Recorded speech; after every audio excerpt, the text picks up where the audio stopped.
the University of Michigan, and I have written a book about Ukraine. It won the American Association of Ukrainian Studies book prize this year. I'm very proud, most proud of that award. Out of the 3 that it has won so far, it focuses mostly on the 2000s and protest movements, but not from a political perspective, from the cultural side. And I've worked extensively with colleagues in Ukraine, mostly in the gender studies community, being a very interdisciplinary community. And I had the honor to be hosted at Kyiv-Mohyla Department of Sociology in 2017-2018 as a researcher and an instructor there through Fulbright Scholar program. So I was a Fulbright Scholar to Kyiv-Mohyla, and I worked with Tamara Martsenyuk at that time, and also before then. Dr. Martsenyuk has been largely responsible for studying women veterans since 2015, the beginning of the war. And she has represented this community of veterans to the UN and to many other councils on gender equity. But today I decided to think a little bit more about images. Why? Because my experience in Ukraine, which goes back to 2005, has been largely within this area of visual culture as a heuristic for different social justice questions or questions about revolution that have been very alive in Ukraine since the Orange Revolution and then Maidan. And at Kyiv-Mohyla, I taught a course on visual sociology, and it was great because I worked directly with students in Ukraine, the best students, I would say, in capstone projects they worked on all semester. And these projects were a little bit anthropological as well as sociological. They were working within different communities as they defined them. That was part of the task, to define a bounded community or population and to document some kind of social justice question using images. One student, for example, did a project about the kiosk vendors in Kyiv on the street called Andriivsky Uzviz, very famous street for people to sell used goods or souvenirs. And she interviewed many of the sellers of these kiosks because there were a lot of different political questions also to their labor, because these kiosks were, not all registered or licensed, and there were different civic questions at the municipal level around whether they could still sell their products there or they had to go somewhere else in the city and purchase and rent a space.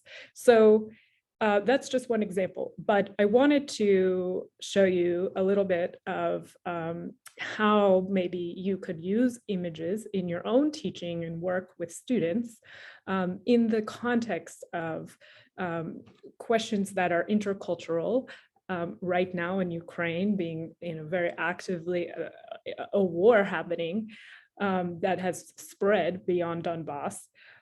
I think there is time to really think about how sociology as a method can inform peace and conflict studies. And peace and conflict studies, being very interdisciplinary, I think what I can bring to it, what those of us in the cultural and humanities and history side of things can bring to it, is close readings of images.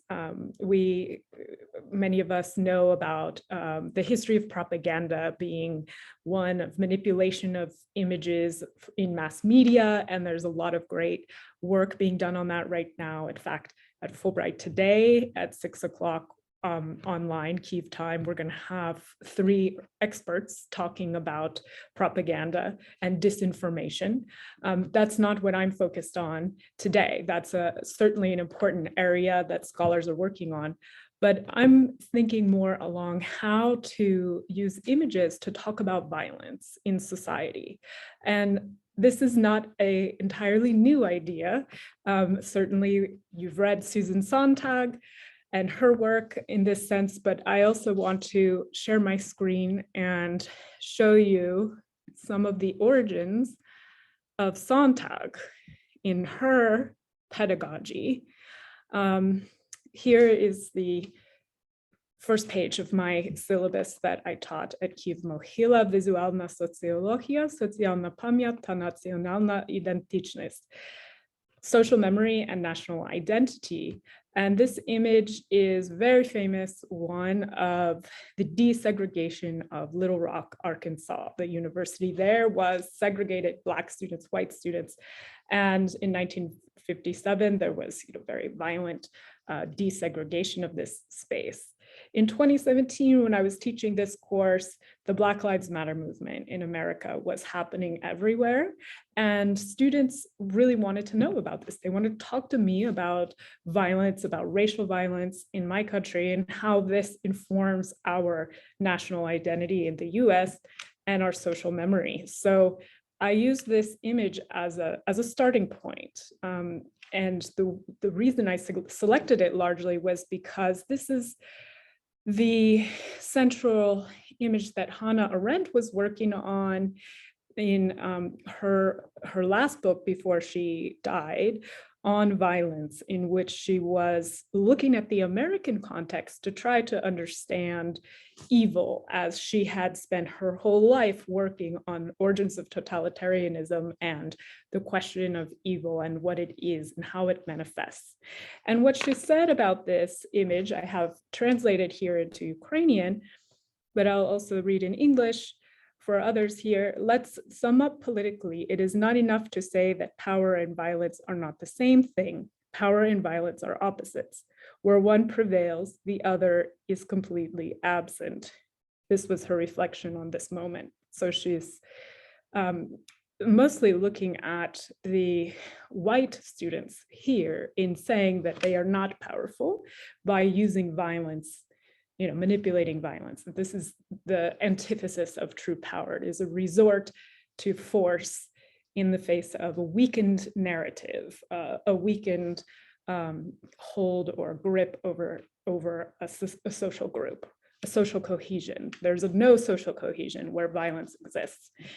In this course, I had guest speakers from different sectors of Ukrainian society that I had known largely through my research as interlocutors.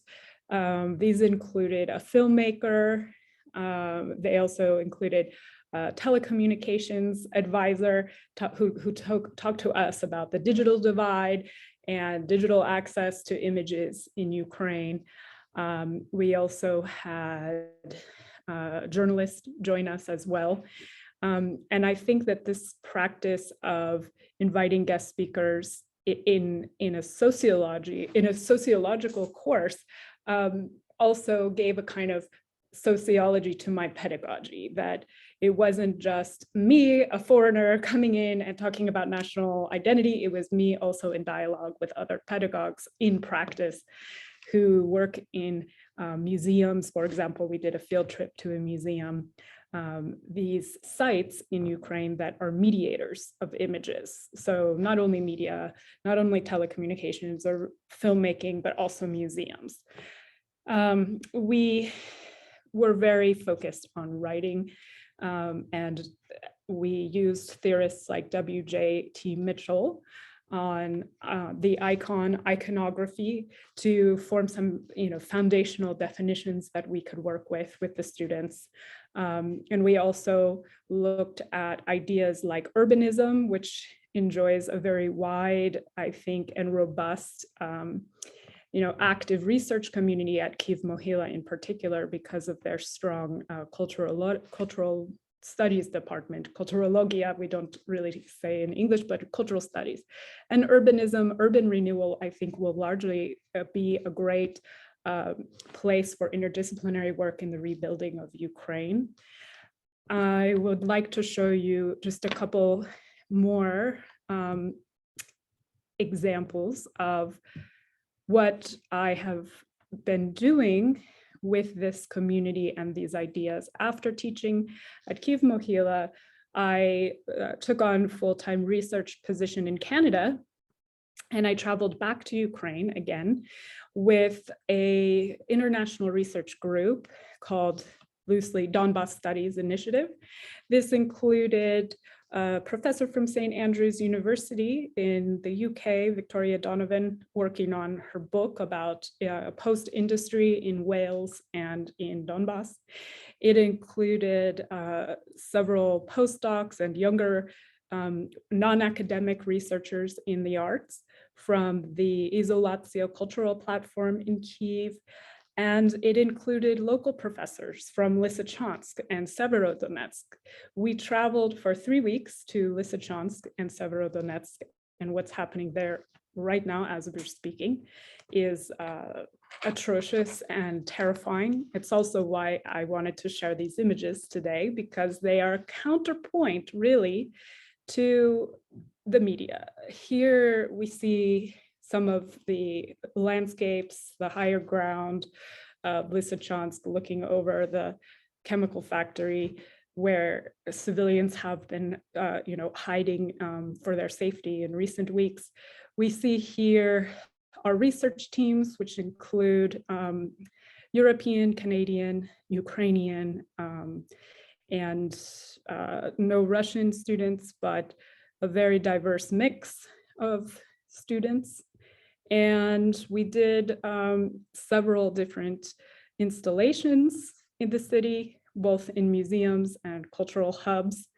And what I think was really gratifying about this was that throughout the experience, we were able to leave something for local residents to enjoy, to think about in international terms. So here, this exhibit Victoria Donovan installed was about the Welsh miners in Donbas. And then we also had, these field trips with professors like this individual here who told us about the history of mining in the region and also showed us some of the pollution, some of the ecological problems in this area of Donbas. What we did the next year, which 2020 being the pandemic, we were not able to travel there in person. So we had virtual discussions, virtual workshops, and the next year was focused completely on ecological sustainability. It was called Landscape as Monument. That was our summer school. And we worked with a local NGO called #Vostok SOS, which I believe is Finnish. And they had office in Severodonetsk, where they were regularly hosting international activists, journalists, and also cultural practitioners. But I think these are two great models, both having guest speakers in the classroom and then also a summer school that could be organized in the future in Ukraine to attract international researchers like this one with support from international funds. This school was funded entirely by the British Council. Victoria Donovan is very public facing in her work. She held a workshop in Scotland after this summer school and was coaching and encouraging scholars from different countries to write their own grants and to come together in a kind of consortium. I recently met with the Center for Urban History in Lviv, Sofia Diak, who is right now working with some of the folks from this summer school on collecting testimonials about the violence happening, written testimonials and visual testimonials, the violence happening in Ukraine right now. I also, since we're focused on images, I wanted to give two more maybe inspiring or potential ways of getting involved and working with some of the local researchers in visual culture in these areas. This is the Chew platform, which started in Mariupol several years ago. It's a very forward-thinking cultural hub that is known for being very LGBTQ and feminist friendly. And some of their projects here, they post as online virtual installations. After the pandemic, a lot of their programming adapted to virtual programming. And here they have an installation about the war. They have an emergency fund right now collecting funds for teenagers connected to their art residencies. And many of the teenagers are gay. So they're very vulnerable population. And this NGO has been in the region for many years now. You can see they have international partners that span House of Europe, and USAID, I know, also supports them. And a couple of local ones like Ukraine Cultural Fund. Here they did, during the pandemic, a completely virtual international residency for artists. There were 10 artists from all over Europe, and I believe 3 or even 5 Ukrainian artists. This was completely focused on women's rights, and woven network became the theme, as weaving oftentimes is associated with women and women's work. So the individuals here, the 7 artists you can see from EU and Ukraine, they spent 6 months together, meeting online every other day or every week, talking about their different areas they were focusing on. And what I can also say is that some of these artists are themselves teachers. So Oksana Kozmina is a good example. She's a Ukrainian artist who participated in this residency, and now she's teaching at Rutgers University in New York, and I think plans to go back to Ukraine.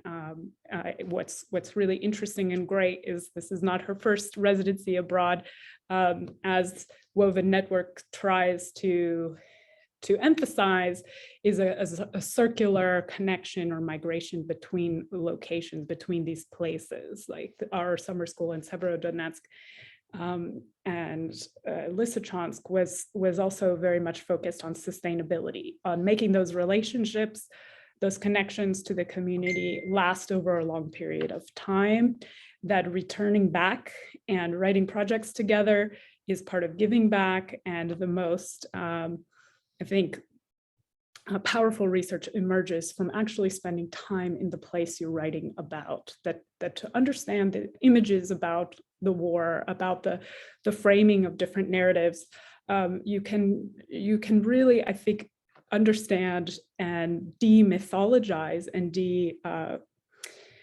de-emphasize hierarchies, can make the power relationships through teaching more equitable, more fair for local professors and students who are physically now in these places, displaced or in harm's way. And I think a lot of the ethics right now of peace and conflict studies in Ukraine are going to be setting the trend for the rest of the world. So the last thing I will say before I finish is I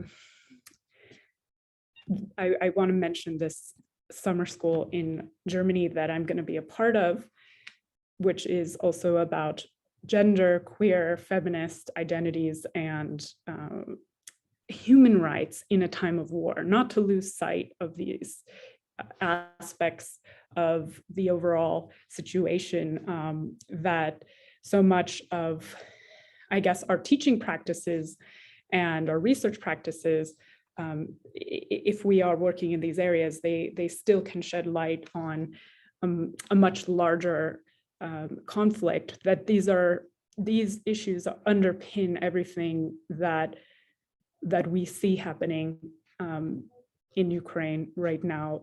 Here among the research team is Daria Tsimbaluk, who was the organizer of the Lysychansk summer school, and she is from Mykolaiv. We felt it was important to put the places in which we live next to our names.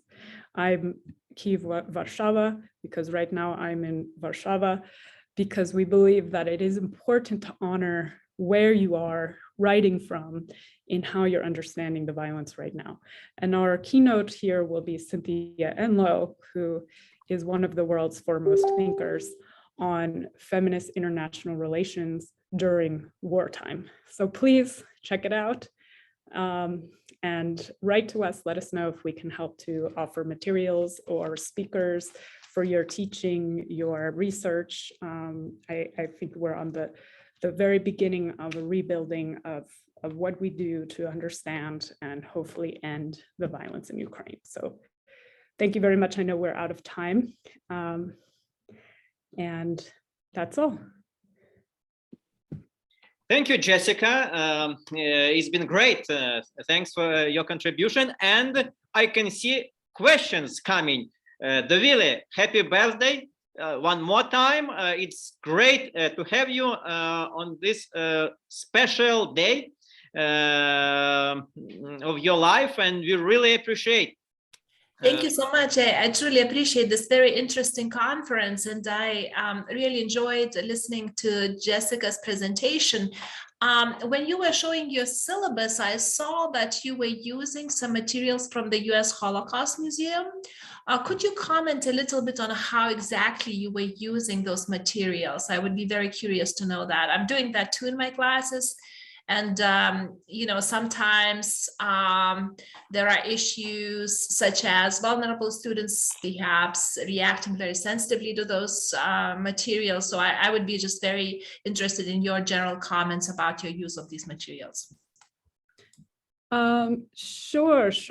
I am trying to remember which materials exactly I was using on this syllabus, because after that course later in 2021, I co-curated an exhibit with an artist from Ukraine, Nikita Kadan, who made an exhibit called Neoznaczeni about the photographs of 1941 from Lviv, the very famous ones, probably one of the icons of violence in photographic form that the whole world knows about. At this time, I was working on that exhibit, so likely I would have to go back to the syllabus to see exactly which readings I was using, but I did teach those paintings from this artist in my course. And this exhibit was controversial in Ukraine. It was exhibited in Drohobych, the town where Bruno Schulz, the Jewish Polish author, was from, and also in Kyiv in a gallery, privately owned gallery. And some of them were exhibited in a different gallery, also in Kyiv, private. But they have had much more success in Germany and in Paris. A museum owns them now, some of them. So actually, it's not only students, it's the institutions in Ukraine, the public institutions also, that were not really ready completely for these images. The Lviv National Museum and also the Kyiv National Gallery did not exhibit this exhibition, although the Polish National Museums did. And what I think actually was going on at this time in Ukraine, in Polish-Ukrainian relations, was actually much more controversial than only Jewish memory on its, if we could separate it out as something separate, which is not. But Jewish identity and memory in Western Ukraine is so tied to Polish-Ukrainian relations, and they were very manipulated by a lot of propaganda in 2017 around the cases, the big court case in Poland on the Holocaust law, memory laws, which did not pass because it was never enacted into law in Poland that you could not criticize heroes from that period, whereas in Ukraine it was enacted that you could not criticize Stepan Bandera, for example. And I think that is problematic from the perspective of censorship around the Holocaust and the Holodomor. And I think it's not necessarily, it's not my place to comment on internal Ukraine Institute of National Remembrance policymaking, but from an international perspective, scholars around the world signed letters, open letter, also representatives from Israel to contest some of that policy. So as a scholar, I think that it is important to have the ability to criticize any figure in history from one's own knowledge and background. So that's why I included those images, because I was very much listening to those debates at that time, and I wanted to challenge the students, and also I relied on my local counterpart, this artist who's now teaching at University of Chicago on a one semester visiting lectureship. So he's an artist, but he's teaching as a scholar right now because he's done a lot of research. And I like this blending of types of knowledge that museum practitioners and artists can engage history as much as scholars can. So thank you for the question. It's a tough one. I'm not sure I have the full answer. I could talk for another hour on that. We should connect later. Yeah, absolutely. We all should stay in touch and continue our cooperation. And Jessica, I have a brief yet kind of politically and ideologically laden question. There is a museum in Kiev. It used to be called Museum of Russian Fine Art. Then several years ago, it was renamed into Kiev National Gallery or something like that, more neutral. But in fact, it is the Museum of Russian Fine Art.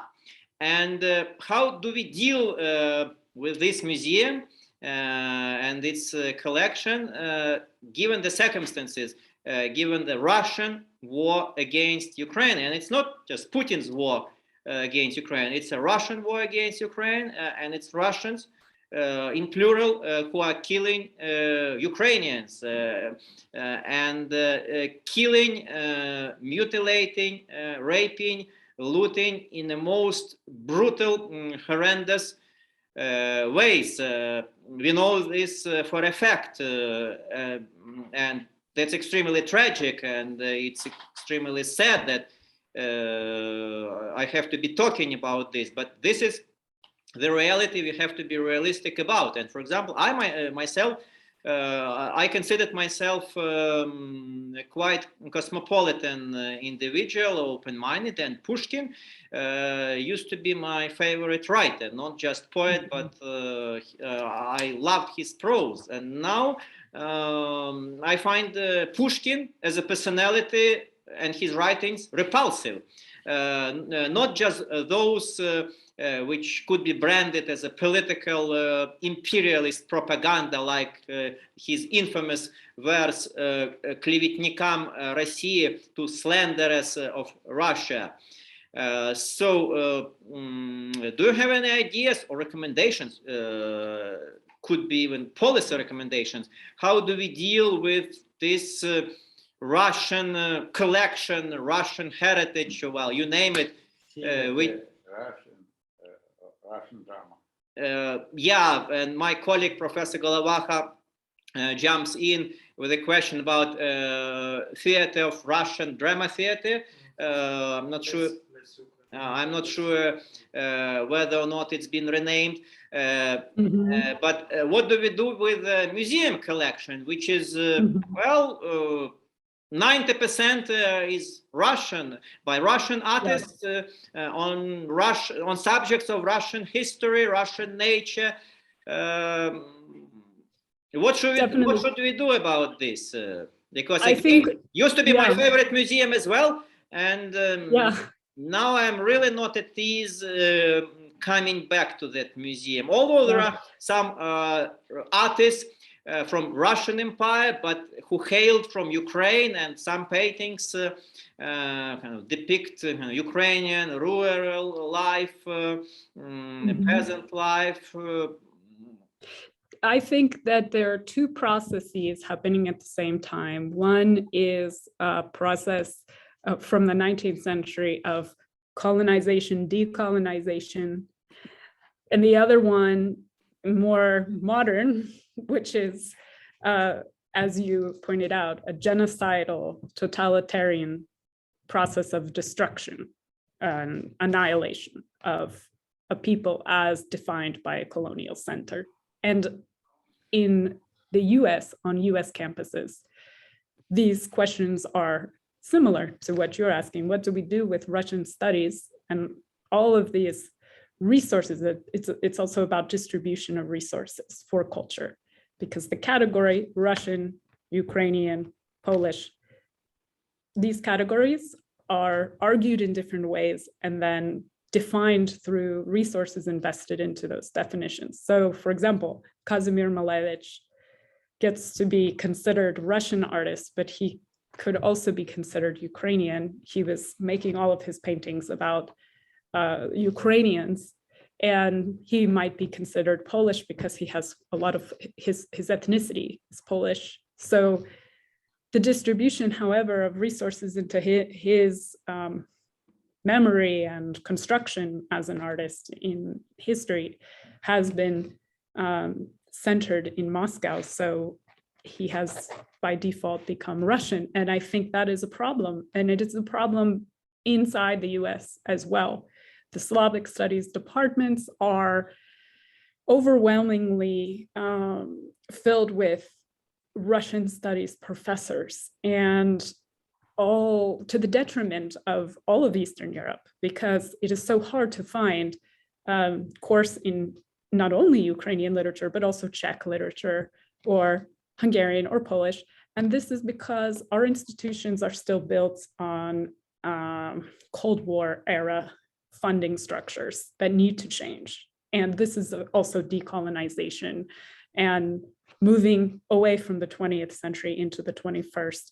We don't need to think in these binary terms, America versus USSR, because that's how our science was organized for 100 years or almost, and it's still with us in this kind of, in this fashion. And so that's one thing. And the other thing is that's the decolonization part, but the other one is to actively understand and name genocide as it is happening. It's too late to wait another day, another month, as the grain in the Odessa port causes half of Africa to starve. Like, this is a genocide. Biden has named it a genocide.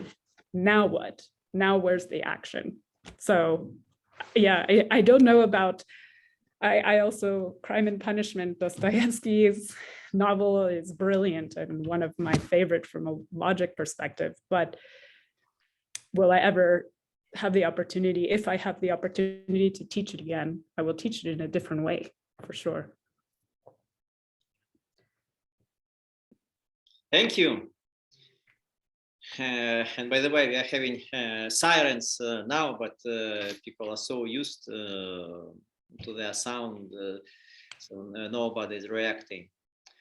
Okay, thank you, Jessica. Any more questions, comments?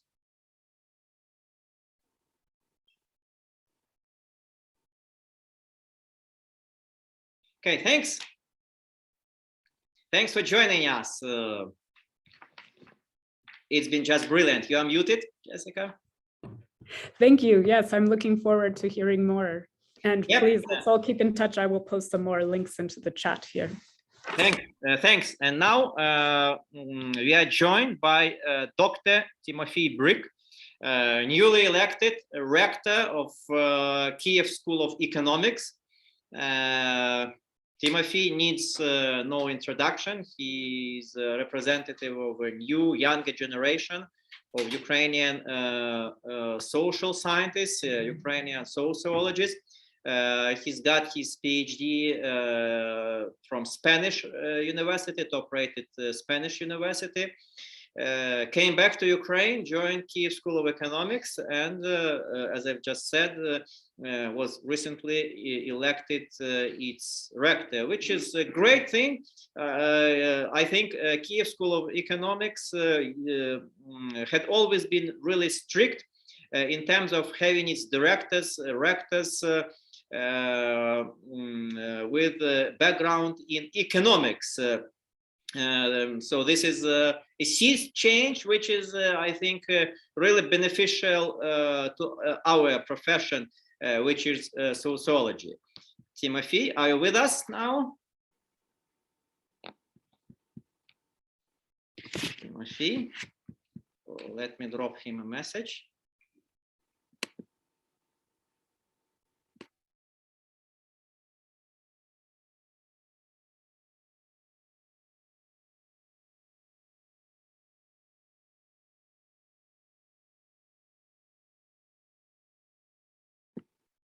Hold on just for a moment. Just in case, Edith, would you be available to speak now if Timothy does not show up? You are muted.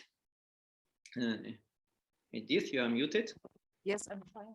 Oh, great, great. So, it would be great if you could speak now. So now can you hear me? Yes, perfectly fine. Thank you. It's better now? Yes, excellent, excellent. Okay. So, Edit Ганке, research fellow with Bavarian Academy of Sciences and Humanities, and surprise, surprise, Edith is going to talk about Weber, his concept of power and domination as reflected in international relations, both theory and practice. We could not have asked for a better fit for our conference agenda. It just dovetails with our idea of this conference. So thanks. And we are really anxious to listen to your presentation. The floor is yours. Okay, thank you very much, Pavlo. I thank you for the invitation to this very exciting conference.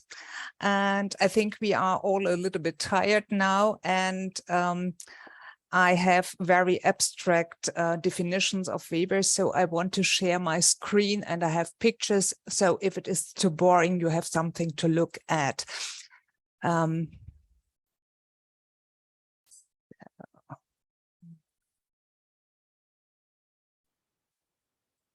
Can you see Max Weber on the screen now? Yes, perfectly. Okay, perfectly. Fine. Yes, Pavlo and me got into contact 2 weeks ago. We had a meeting of our International Weber Scholars Network, and Pavlo reported on the situation in Kiev and Ukraine, and it touched us all deeply and further strengthened our solidarity with you and your country.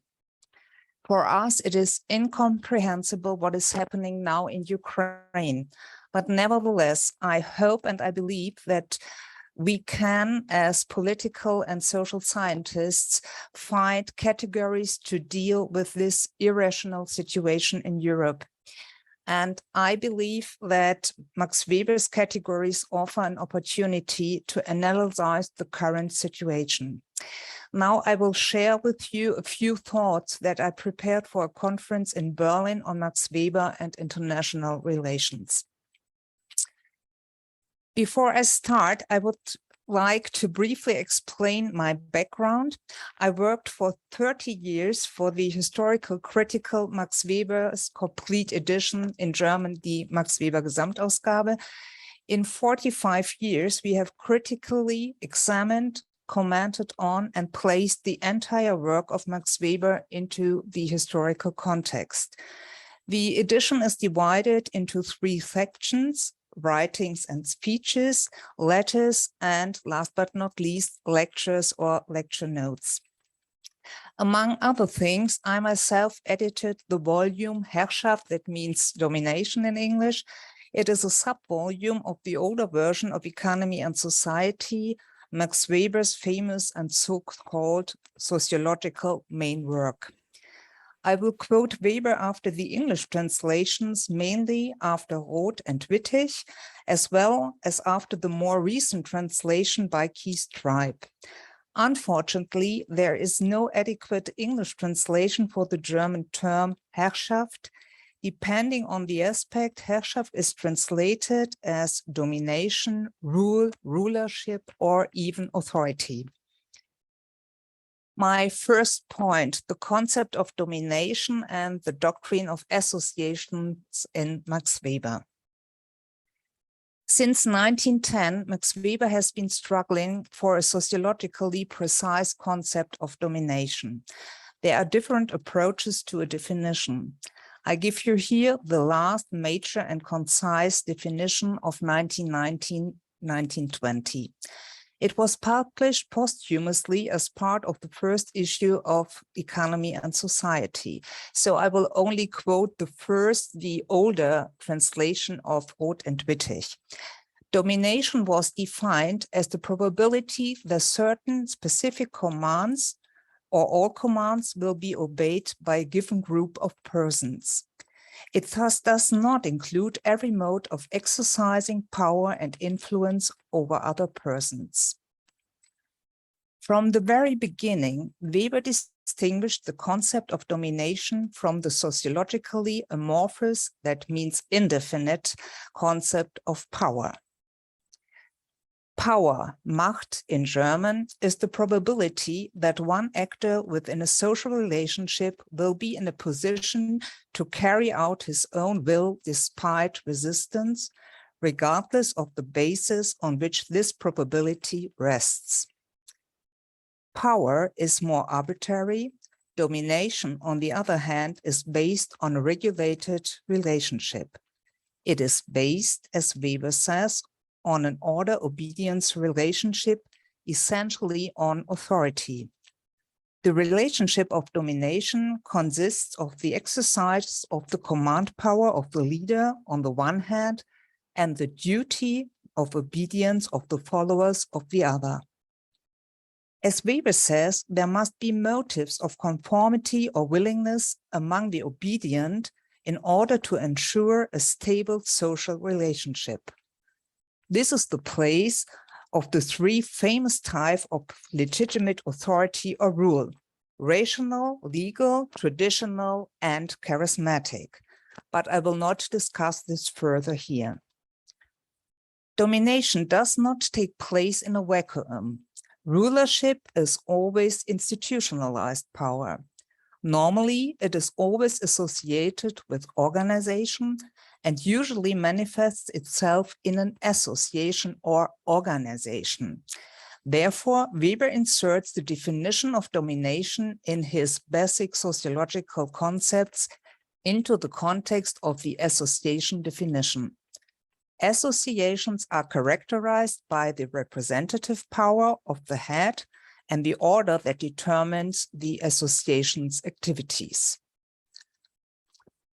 With increasing rationalization, the political association develops into an institutional state that means for Weber a rational associated form of association. Weber aptly defined the term state in his speech, Politics as a Vocation. A state is that human community which successfully lays claim to the monopoly of legitimate physical violence within a certain territory. The concentration of the means of physical violence is part of the rationalization process. Politically, it means disarming and pacifying the members of a political ruling association. There, the bureaucratically administered modern institutional state is the purest type. The criteria assigned to it are a territory, an instituted legal system, a legal rational bureaucratic administration, and, as already mentioned, the concentration of legitimate physical power. As a so-called coercive apparatus, the latter guarantees the protection of the law. so that the state also becomes a legal protection institution. Decisive in Weber's theory of rule or domination is the combination of organizational aspects and the idea of legitimacy, and this is very important, this second point. Now, my second point is the applicability to international relations. Weber's concept of domination and association are ideal-typical determinations. That means they are mental constructions which, by their rational intensification, are intended to enable the recognition of real empirical forms of domination. What is the decisive structural feature of a particular organization, be it NATO or a free church community? Weber's definitions focus on the internal structure of authority in associations.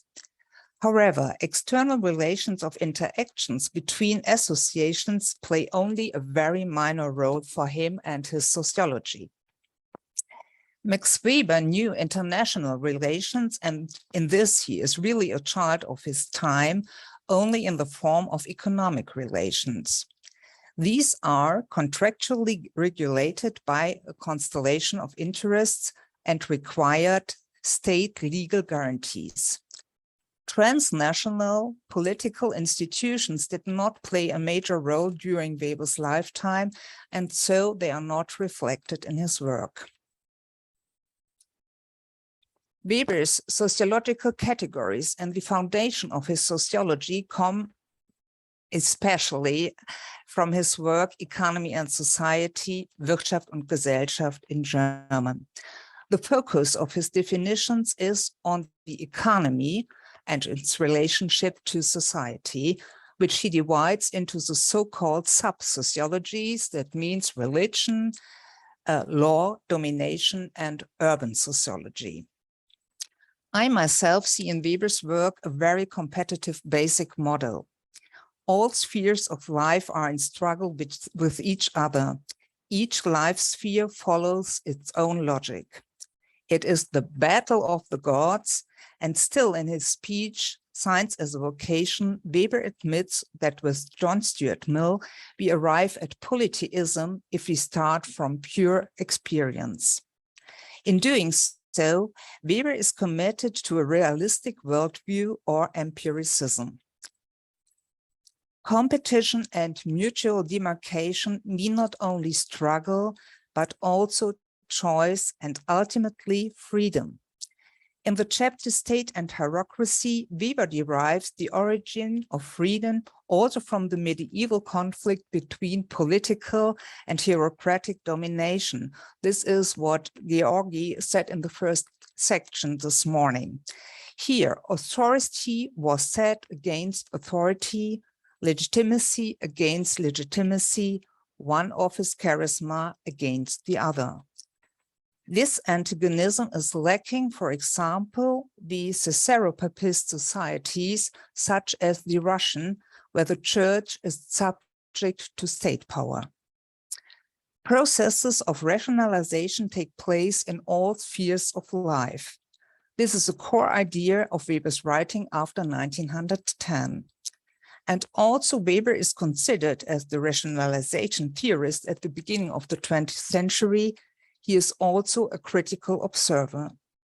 As a politically engaged citizen, he vehemently opposes the bureaucratization process because it restricts decision-making and responsible action. In the conception of economy and society, they are not only the orders, but also their counterpart, the powers. The subtitle of the pre-war version of Economy and Society is, as you can see it on the screen, the economy and the social orders and powers. Powers, also powers of fate, pervade human life and stand for the unpredictable, incalculable, and arbitrary. Max Weber has assigned politics or political action to the realm of power. and not to domination. That means he assigns political action to the uncontrolled arbitrary sphere of power as opposed to regulate rule. He impressively sums this up in his speech, Politics as a Vocation. Now I quote the definition. In our terms, then, politics would mean striving for a share of power or for influence on the distribution of power, whether it be between states or between the groups of people contained within a single state. Whoever pursues politics strives for power, and he or she has to deal with the specific means of the political, and this means for Weber with violence. Power and violence can be used to achieve certain goals, be they material or ideal, or simply to enjoy the feeling of power for its own sake, for the feeling of prestige it gives. Now I come to my third and last point, Max Weber's categories and the current situation. German Foreign Minister Annalena Baerbock said the day after Putin's military attack on Ukraine that we had woken up in another world. A little later, Federal Chancellor Olaf Scholz spoke of a turning point. There is war in Europe, and we feel like we have been transported back to the first half of the last century. Like Weber, war appears to us as a force of nature or destiny that is breaking over us, something deeply irrational. But, as I said it at the beginning, as social and political scientists, we are called upon to meet this challenge with rational theories and concepts. So by the side, you can see here the Chancellor in 2020. This was the 100th celebration day of Weber's death, and the very famous German journal, Der Spiegel, interviewed Scholz and begged him to reread Max Weber's very famous speech, Politics as a Vocation.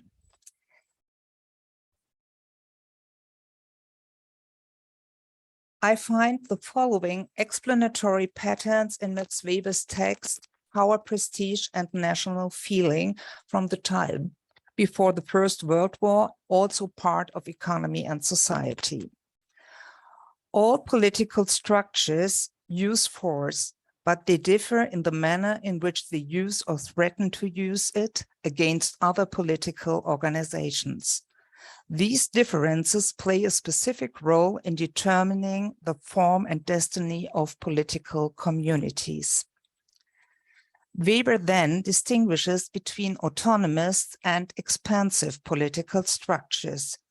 The former are neutral entities, such as Switzerland, which are protected above all by the mutual jealousy of neighboring communities. And on the other hand, it is precisely the great power structures that are mostly expansive and represent a potential threat to all neighboring entities.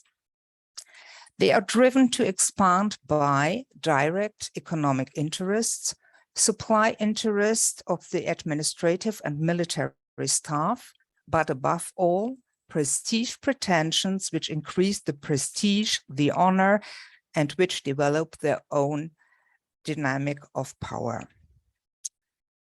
Max Weber blames these prestige pretensions, which are difficult to assess, in particular for the emergence of wars. Writers and intellectuals, but also church leaders, provide the appropriate narratives, as we say today, in order to legitimize the expansive approach of the political association. Be it the idea of the nation, be it a historical justified supposed territorial claim, or the protection of threatened ethnic minorities. What is the current war about? About old visions of great power, about the honor of Russia, or the prestige pretensions of an autocratic president, economic interests, or something completely different? One possibility would be to analyze the interests a central concept of Max Weber's sociology of the warring parties. Interests reflect the motives that guide the action. In contrast to the arbitrary behavior in the sphere of power, interests can be formulated and are thus rationally comprehensible. According to Weber, there are a variety of interests: idealistic, material, and pure power interests. Interests, if clearly identified, can be weighted and settled through negotiations and agreements. A reconciliation of interests would contribute to a peaceful conflict resolution. Another possibility would be to prosecute the war crimes before an international court of justice. A subpoena of the aggressor is currently not possible because the international courts have no executive power. International law acts like a toothless tiger and seems to have only a moral appellative character. This fact shows, as Weber has explained in the Sociology of Law, that the legal system requires a coercive apparatus in order to be enforced. At present, no one knows how to end the war in Ukraine, how great the casualties, destruction, and displacement will be. But the war shows one thing with frightening clarity. We must once again learn to deal with violence in politics and in international relations, practically and intellectually. I am convinced that Weber's conceptual apparatus is ready for this. Thank you so much. Thank you. That's been extremely interesting and relevant. And again, as I've said before, it simply dovetails with our vision of this conference, because Weber is as relevant as ever and is extremely helpful for framing contemporary conditions, thus making them more understandable and helping us forge blueprints for action in the longer run. And these are critically important things. So thank you for your contribution and thank you for your participation. Any questions, comments?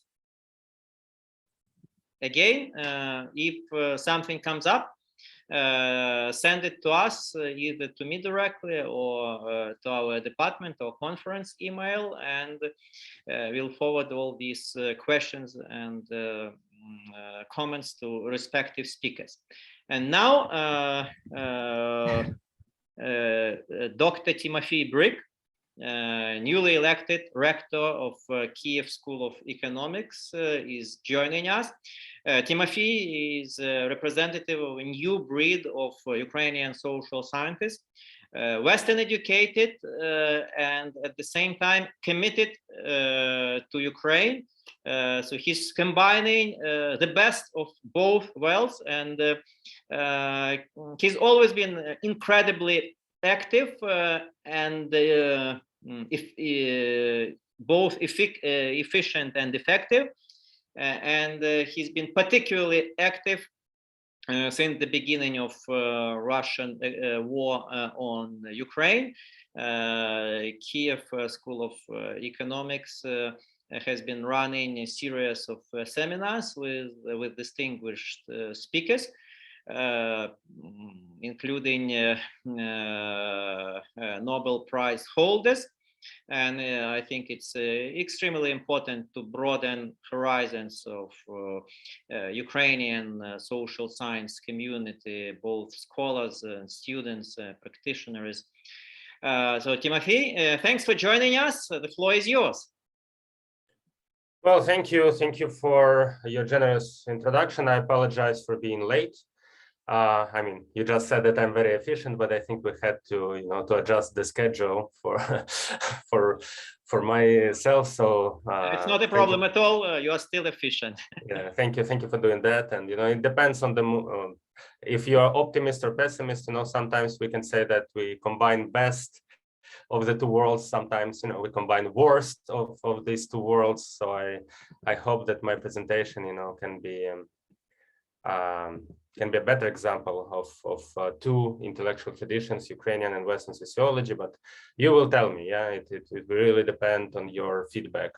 So I will present something about research of mass polarization in Ukraine, but I will be using a very specific methodology and a very specific terminology, which is not very common yet in social science. It's a new growing and booming literature in political science and sociology, but it has been relatively new. So that's why we'll have to, to do some introduction and to explain what I'm going to show and how we can interpret this data.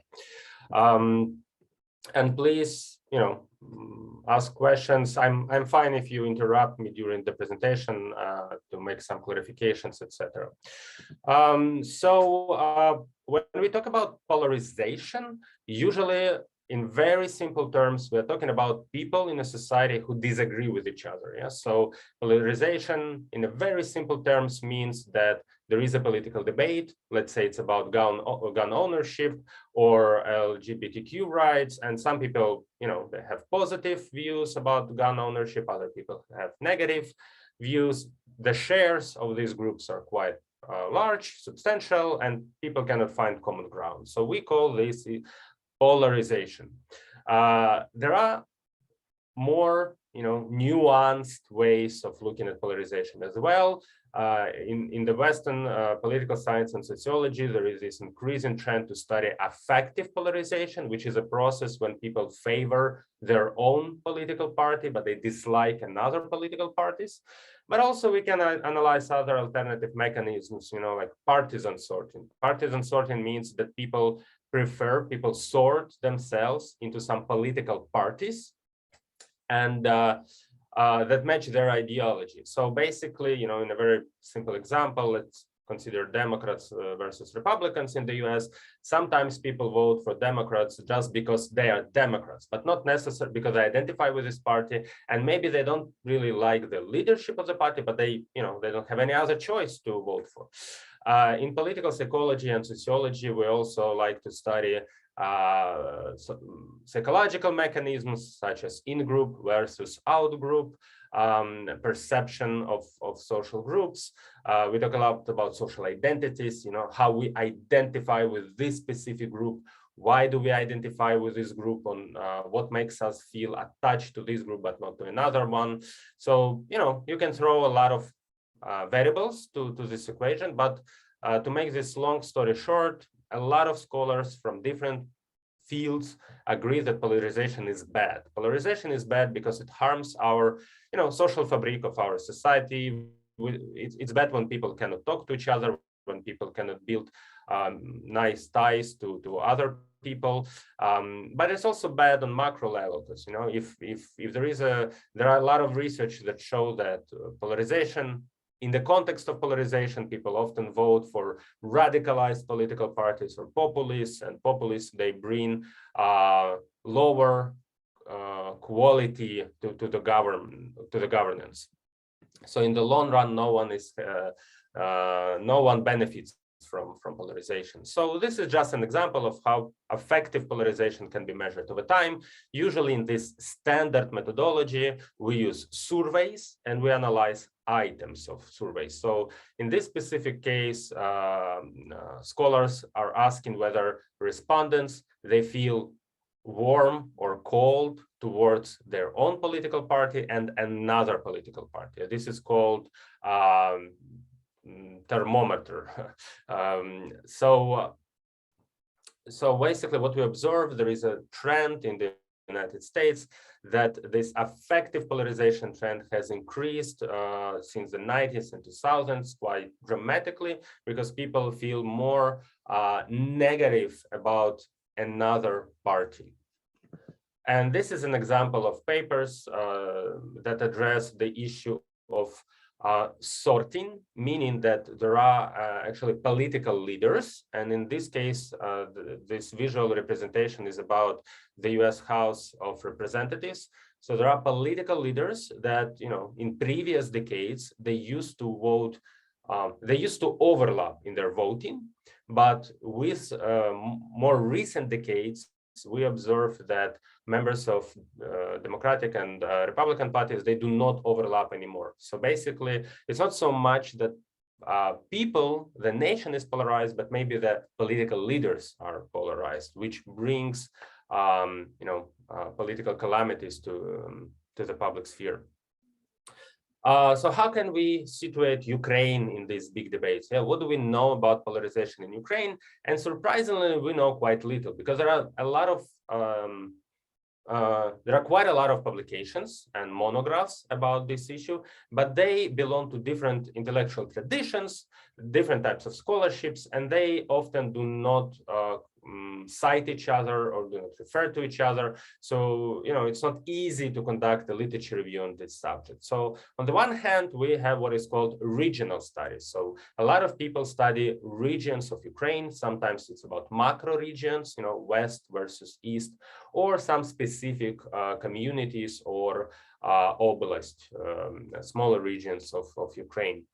So what we usually observe in these studies is that in terms of political attitudes and in terms of some policies, Ukrainians often do not agree with each other based on their region.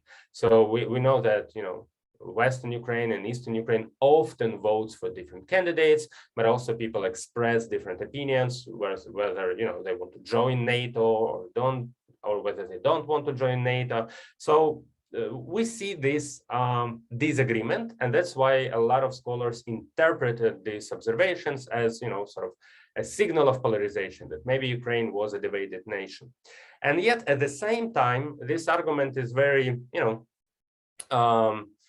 there are quite a lot of other arguments, other observations that contradict to this finding. Yeah, when we go deeper and when we try to analyze things like values or national identities, we see a more nuanced picture in Ukraine. So scholars who study values using, you know, Shalom Schwartz model or Engelhardt model or some other techniques, usually they say that Ukrainians are quite homogeneous in terms of the structure of values they have.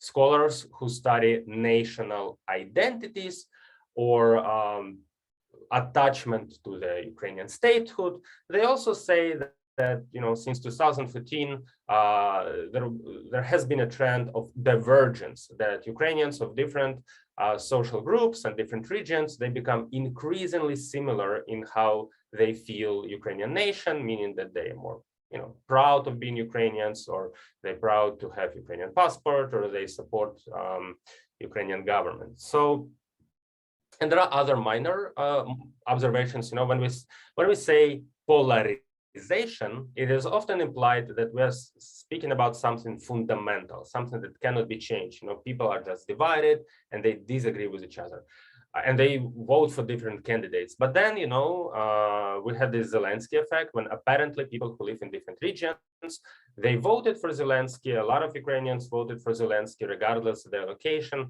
So it raises a question: was there any significant polarization in the first place, or maybe we're just confusing some minor, you know, disagreements or preferences with polarization?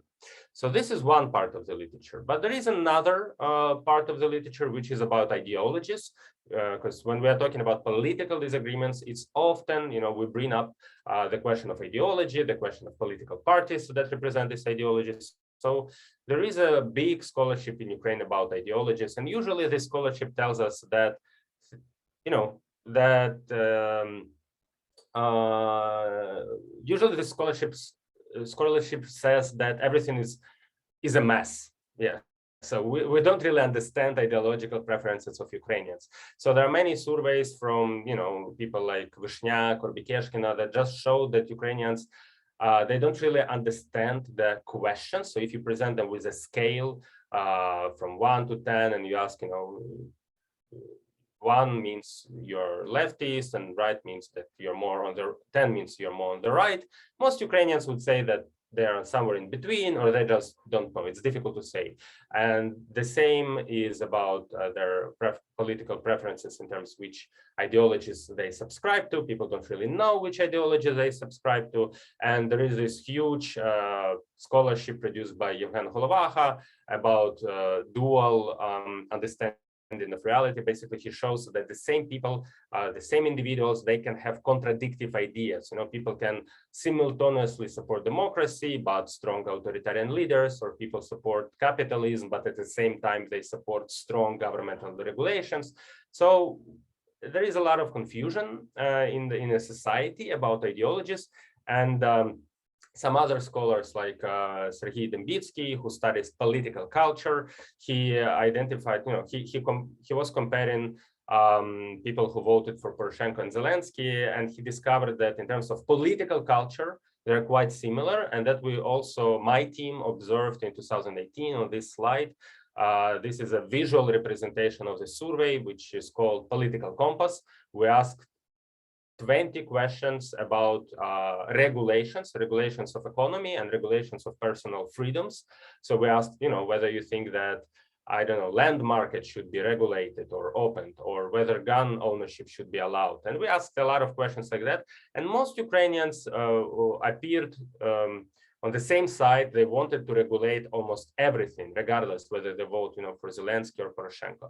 So it's difficult to say whether Ukrainians are indeed, you know, profoundly divided because they just support different policies occasionally, or they're profoundly homogeneous because they share the same culture, same political culture, and similar ideas about regulations. So it's a lot of mess. I will just jump to some other slides. So, you know, since we have a lot of mess and we want to make sense of it, I think it's also useful to try to distance from this debate and maybe try to address it from some, you know, new alternative perspective.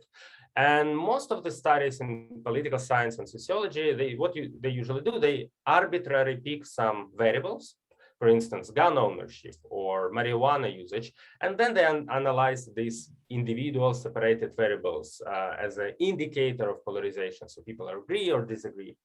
But from the theoretical perspective, you know, political beliefs, they have structure. So it's not that the person has one idea about the world. Usually the worldview is complex. It has many parts, and they correlate with each other. So we want to understand this complexity of worldviews of Ukrainians.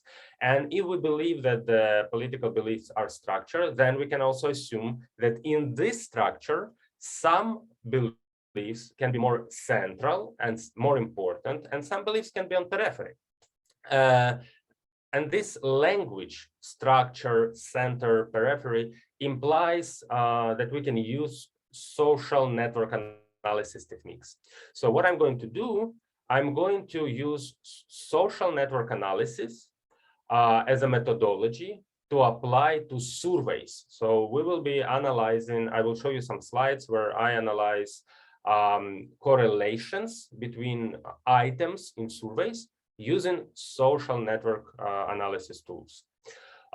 So from social network analysis perspective, pluralism and polarization is becomes something very interesting, more nuanced, because now we are talking about cross-cutting pluralism. And I have to explain what cross-cutting pluralism means. So imagine that people, they just have some constellation of ideas, and they're not necessarily correlate with each other. You know, on the one hand, in a society, you can observe that attitudes towards gun control, they may be correlated with attitudes about racial justice, but the latter, they are not necessarily correlated with attitudes about abortions. Yeah, so what this example tells us, that there is a chain of correlation, and it's not necessarily the case that everything is tied in one cluster. And polarization is an opposite process.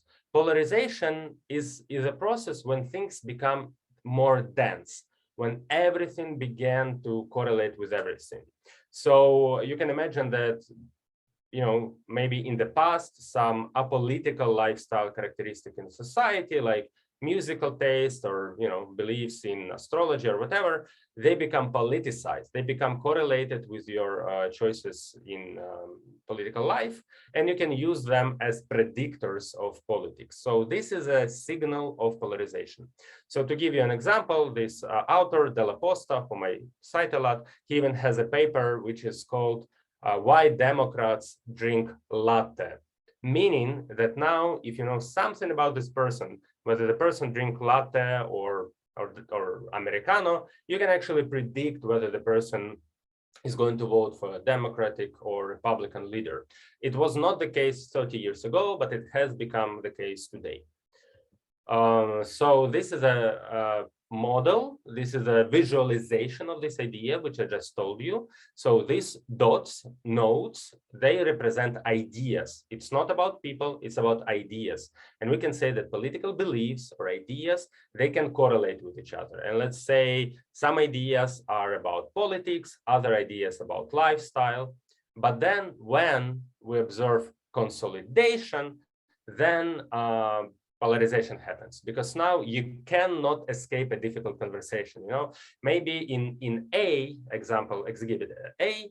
So here, let's suppose I have a talk with you and we disagree about politics. So I don't want to have fight with you, and I don't want to ruin my day. So I will jump to something else. I will say, okay, we disagree about politics, but let's talk about sport. And apparently we jump to another cluster and we can find some common ground there. But in the B situation with more consolidation, we cannot jump between conversation anymore, because whatever topic I want to bring up, eventually we're going to fight about it, about politics, because now everything is so much dense and correlated with everything. So we're looking into correlations in a survey, and we don't care about the positive or negative sign of these correlations, because we don't care whether, if you trust the president, whether you like or dislike theater. We just care whether there is a structure in the first place. And for this analysis, I'm using the data collected by the Institute of Sociology at the National Academy of Science.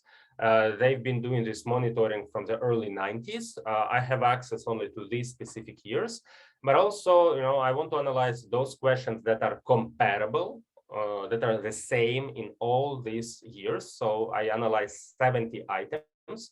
And it is also important to stress that I analyze items that either about attitudes, whether you trust politicians or you believe that democracy is nice, or you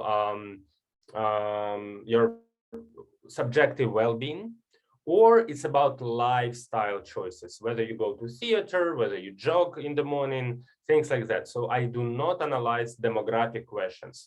For instance, how many kids you have? These questions are excluded. And then what I'm gonna do, I will build a correlation matrix, looking how all these questions correlate with each other, and use it as to visualize as a social network analysis, as a social network, I apologize. So, and this is an example of Ukraine in 1994. So these are 70 questions visualized, and as you see, there is a lot of mess. So nothing is really correlated. So you can believe in one thing, but it does not mean that it's going to correlate with something else. Like if you like jogging in the morning, it does not mean that you are going to have higher life satisfaction, things like that. And this was the case for many years in Ukraine. So if you look into Ukrainian surveys from 1994 to 2004, 10 years of absence of political structure in beliefs. So beliefs of people were not structured. But then after 2004, after the Orange Revolution, things have changed dramatically. So abruptly, we observe clusters, and these clusters remain almost identical from 2005 and till 2016. The structure of political beliefs of Ukrainians became quite organized. And here are these clusters that remain almost identical. So one cluster is about freedom of speech, trust to political leaders, life satisfaction. So apparently, you know, after this big political event, after Orange Revolution, it started really matter. You know, if we can say that people who are interested in politics, if you know something about this interest in politics of Ukrainians, then you can also predict their satisfaction with life. Another cluster is about engagement with politics. You know, you can be a member of a political party, you can be interested in politics. And then another cluster is about lifestyle activities, you know, going to theater, jogging in the morning, attending clubs, hanging out with friends. So what we observe is actually that Ukraine was not, you know, the political beliefs of Ukrainians were not structured at all. But after Orange Revolution, we now observe A. So we do have some clusterization. We have at least 3 clusters, which means that Ukrainians become more politicized. But the good news is that we still do not observe consolidation. We do not observe polarization in its worst case. You know, so you cannot say that if, you know, that attending theaters somehow can predict whether you like one political candidate or another. So basically, if, you know, to conclude my presentation, you know, my policy advice would be that if you, I don't know, if you take an Uber or you're in a taxi and you don't want to fight with a driver about politics, just ask him something about theater or movies or whatever, and you'll be fine. So that's it, and thank you very much for your time. If you have any questions, I'll be happy to answer. Thank you, Timothy. It's been brilliant. Again, as always, you know, I've been following your publications for quite some time, and again, they are always revealing and thought-provoking, and you know, you have this gift to find and interpret data, accumulate very interesting data and interpret them in a very accurate, subtle, and novel way. And this is really incredible. And thanks for sharing your ideas in your paper. We would really love to have this presentation to post it on our web page. Along with the recording of today's session. So people who have not had a chance to join us live today will be able to do so later. Both students, faculty, and people from outside of our university community. And I have a question, in fact. Could we say that Ukraine is now in a position of advantage of backwardness? You know, this Alexander Gershon-Korn notion, economic notion, that more backward nation does enjoy some advantages because sometimes, or even more often than not, it's easier to start something from the scratch, to build some industry, than to modernize existing antiquated, outmoded technologies and manufacturing facility. It's easier to build modern state-of-the-art, I don't know, Hyundai plant in the middle of nowhere than to modernize Avtozas in Zaporizhzhia because of vested interests and constraints both from state actors, trade unions, employees, and so on and so forth. So could we say that Ukraine is enjoying the advantage of backwardness, politically speaking, in terms of kind of more moderate, milder version of political polarization? This is my first question. Yeah. Okay, so I'll have one correction and then one answer. So correction, you know, you're saying about the gift, but I call it literature review. I think, and here I encourage students, if you're attending and watching this session, that, it's very beneficial to do a very deep literature review, to read recent papers in international peer-reviewed journals, and you'll find a lot of ideas or examples to draw from. So basically, I'll be very modest. What we did in this survey, in this analysis, is almost a replication of something that was published in 2020 by Della Posta. Yeah, so this is a advice to students that you can always, replicate something, and it can help you to advance in your own path as a researcher. Yeah, and going back to your question, yeah, I think your question is more profound and deep than that was implied by my research. I think that I don't think that we have any benefit of backwardness in this sense. So, what we observe some trends that at the moment, Ukraine still does not have strong political polarization. So, but we don't know whether it's going to change or not. Yeah, so I just showed you the trend, but we still know very little about the predictive power of the context. So, what about the war? What about the economic changes and things like that? So it could be that the situation is very fragile and we may lose this tendency. So I don't know. I'm not very optimistic here. But I think that you're right in a sense that it is possible. It is, hypothetically, it's possible to take advantage of this situation. That given the fact that Ukrainian society is not so polarized, it opens a door for some nicer democratic development. Yes, so we can propose and discuss new political ideas in the public sphere, and people can pick up on these ideas, yeah, because there is no such strong polarization. But yeah, whether it's going to happen or no, it depends really on the political climate of the next several years.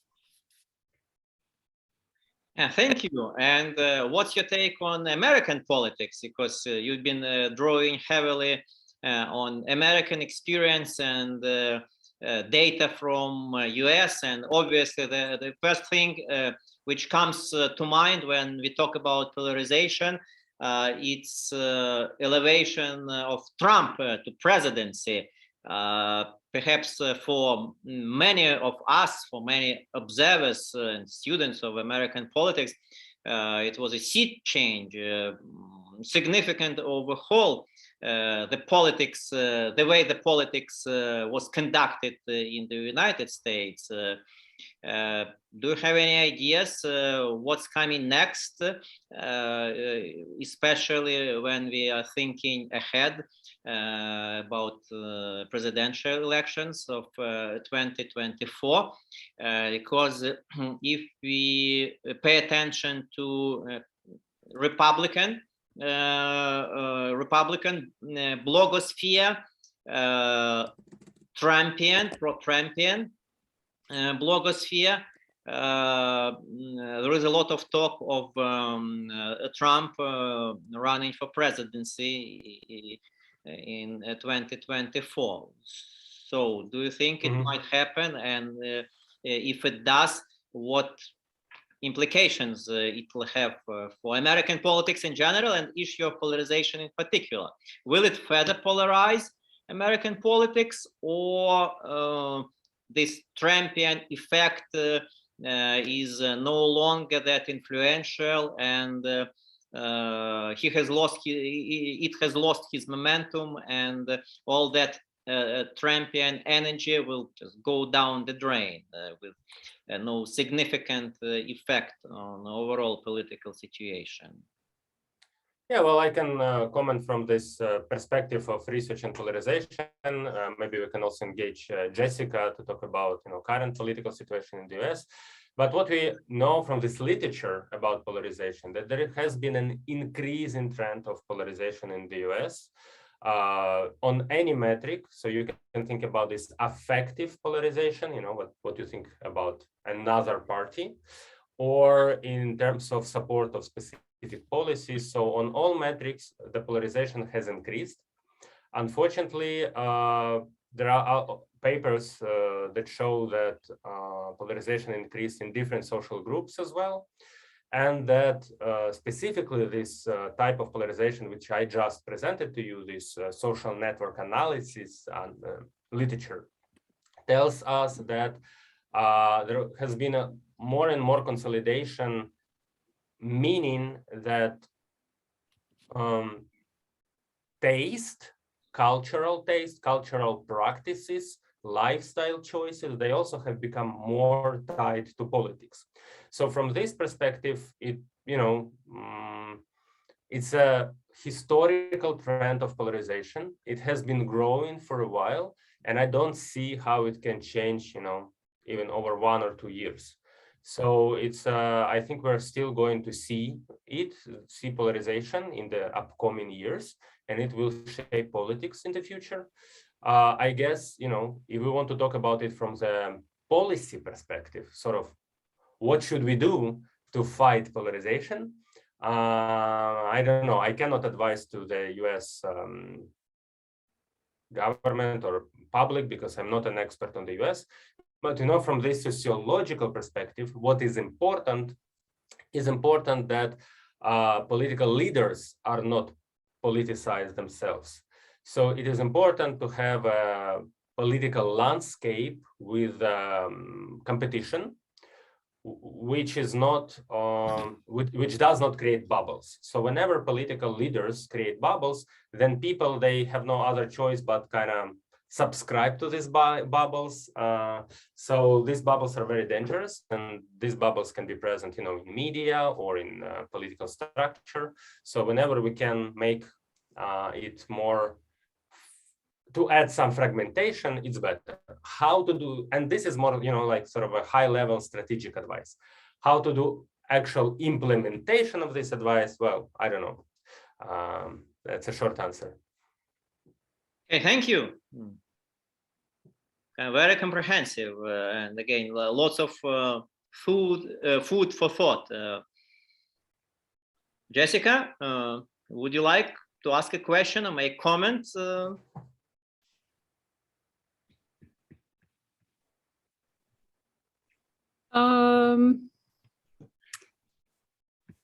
Oh boy, lots to discuss. I guess I'm not working with data visualization in the same way or at all, really, coming from the humanities. But I guess I'm interested in how you envision conducting research now in the context of war. Is it difficult to get samples, data?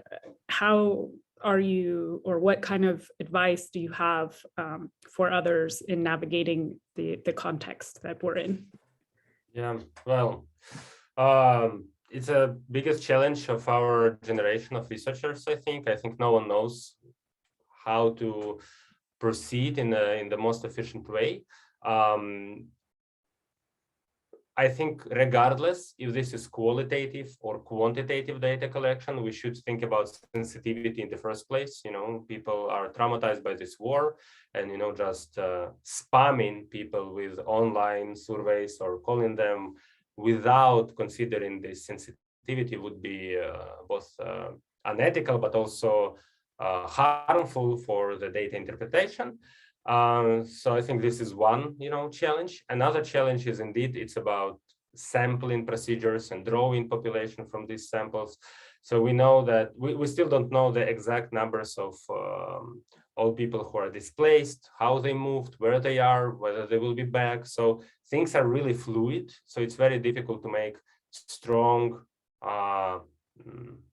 rigorous samples. So the only thing that I kind of work with now, I think there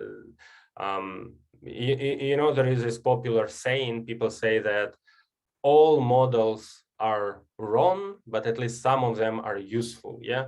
So this is my assumption about the data. I think that all data are, to some extent, they have weaknesses, and and something is wrong with all data, but at least I'm trying to find something which is useful. And the most useful, I think, now are those polling companies that have pre-existing panels. So there is such thing which is called longitudinal data collection, or panels, when you have same people in your database and then you follow them again and again. And sometimes it's about marketing surveys. So, you know, you have a population of 10,000 people and you just draw from this population to ask something about brands or whatever. And these panels, usually big companies, they have access to these panels. So why I think it's nice to use panels is because we can have in our database a variable that tells us the origin of the respondents, and then we can also know the destination of the respondent. And we can control, we are in control. Yeah, we know what happened with the respondent. We know how many people moved, where they live now. So we try to analyze this data, even though that maybe it's not a, you know, it's not perfectly representative of the whole population. At least we can be in control of variables. But everything else, I really doubt that you can make any, you know, random survey now and expect that it's going to be rigorously representative to the whole population. And also I think it's a good time for people who work with alternative small samples techniques like snowballs or you know, observations, whatever.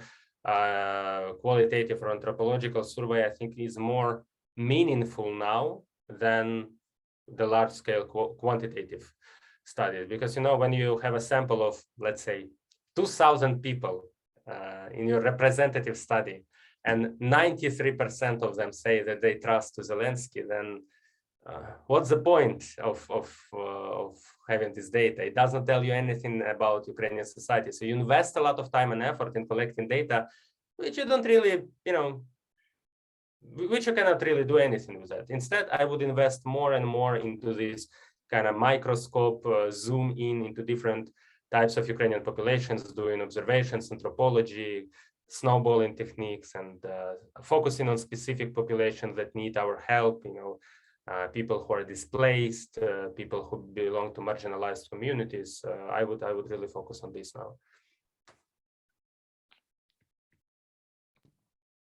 Thank you. Thank you. Any more questions, comments, suggestions, criticism? There is one hand raised. Okay, sure. Go right ahead.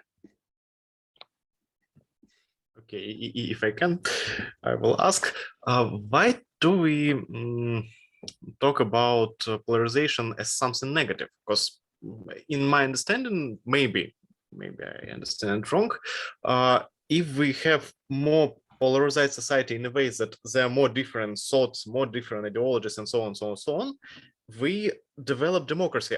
Maybe I understand it in more Gramscian way with hegemony, and if we have normal civil society that can in parliament or somewhere have debate or discussion about these problems, it make better, because society that strong and united around only one thought, for example, all of them agree with government, with something else, it's not healthy society. I think that it's not right and not democracy in this way, but polarization and possibility to discussion, to disputes and so on, it's more positive, not? No, absolutely. It's a spectrum, and I think it's an issue of semantics, you know, how we call things, what terms do we use. I think that when people are talking about what you just phrased, most people would use a term some sort of diversity or pluralism. So it's nice to have pluralism of ideas. It's nice to have representation of different social groups, so they can all have access to media or to politics through, you know, voting to different candidates. And all these different ideas, they can, you know, be in a dialogue or in competition. So it's all of that is nice, of course. So I would use a word pluralism for that. But then there is a process which might have negative consequences, is when people start, how to frame it correctly. So the bad, in my, I mean, that's in my interpretation, you know, so there is a negative process when people basically do not have this pluralism anymore, you know, instead of having representation of different ideas, we might have only one idea and we fight about this idea. Consider the example of gun ownership, you know, it's a very divisive question, and half of the nation supports one idea and half of the nation supports another idea. And the nation becomes divided, and the nation is fighting each other. So this is not healthy. Yeah. So polarization blocks development of healthy society because it rechannels political debate into some specific policies, and also sorting effect, you know, makes political parties less competitive.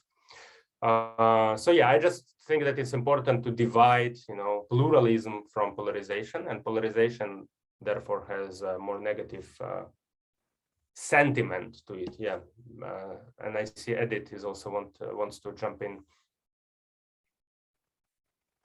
Yes, I'm interested whether you can say if there is more polarization in rural communities or populations. So does it depend on the lifestyle in cities where you have more plurality, where maybe the liberal elites live? So there is more discussion, and you have different groups of people living together on a small room.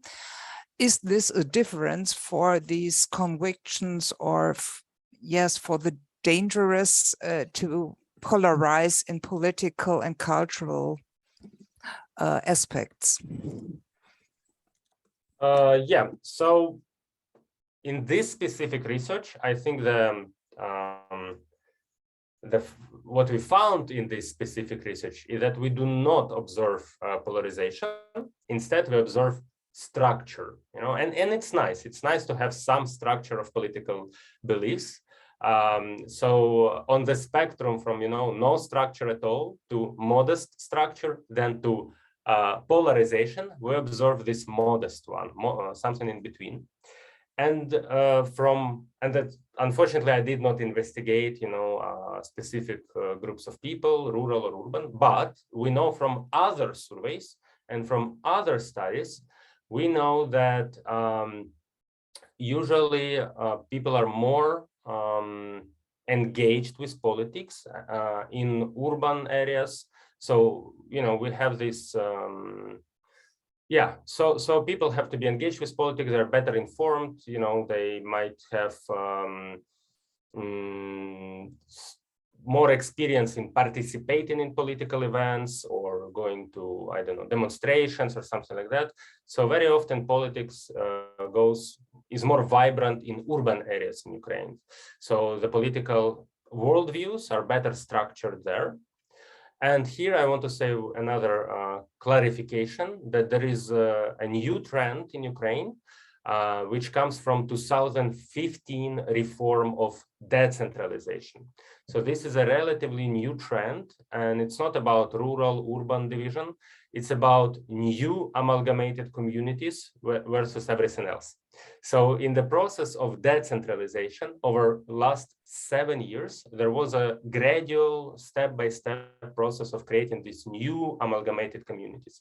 And we observe that those communities that emerged earlier, and they can be in the west of Ukraine, in the east, south, north, more urban, more rural, but if they emerged earlier, then people who live in these communities, they become more engaged with politics, they trust to local governance more, and they participate in local democracy also more. So I think it's just, you know, they're quicker on this trend.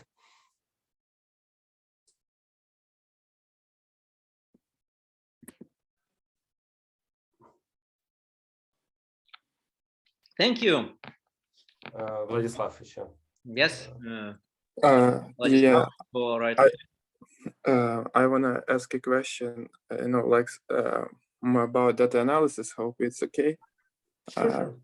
Yeah, there was a survey in IMDEA recently about gun issues. Yeah, and we all see that there are some questions to it about its representativity and etc. Yeah, but as I see, we actually using data analysis can make something good of it. Like longitude studies, as you also mentioned it today. So what do you think about it? Yeah, so we are talking about DIA, this application that was used to measure attitudes of people towards gun control. If I'm not sure if those who watch us from abroad, I should explain the context to them. So there is an application that citizens of Ukraine are encouraged to use. And if you have this application, basically this is a digital access to the government. So you have your passport, your driving license on this application. You can send feedback to, so they also use some surveys in this application, so you can send quick feedback. And the debate is whether it's a good idea or not, because not all people have access to smartphones and high quality internet. Not all people are just, engaged with this application. So it's a self-selection bias. So, and the dilemma here is that the government uses this application to learn something about population, but it's not necessarily a representative sample, so maybe they're misled. But another part of this argument, maybe they use it, to manipulate public opinion. So they just have these surveys in order to justify some policies. And there is a very big debate in Ukraine, whether it's a good idea or bad idea. And my position is that, as I said, all models are wrong, but some of them are useful. It is possible to make this data useful, I believe so, if we use longitudinal trends, if we use nice weights, and if we know something about social background of the respondents. Yes, so we can calibrate the data. If you just read in the news something like 42% of respondents supported something, I don't really care, because it's just not a representative sample, so I don't care if it's 42% or 72%. But if alternatively, they publish something like, our model shows that the likelihood of support of gun ownership increases if the person is male, if the person is a Christian, if the person is from Kharkiv, then I would read this report. Then I think it could be very interesting.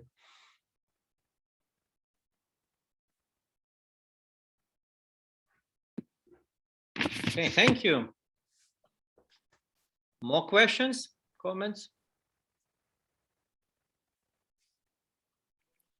Okay, great. Thank you, Timothy, for wrapping up today's session.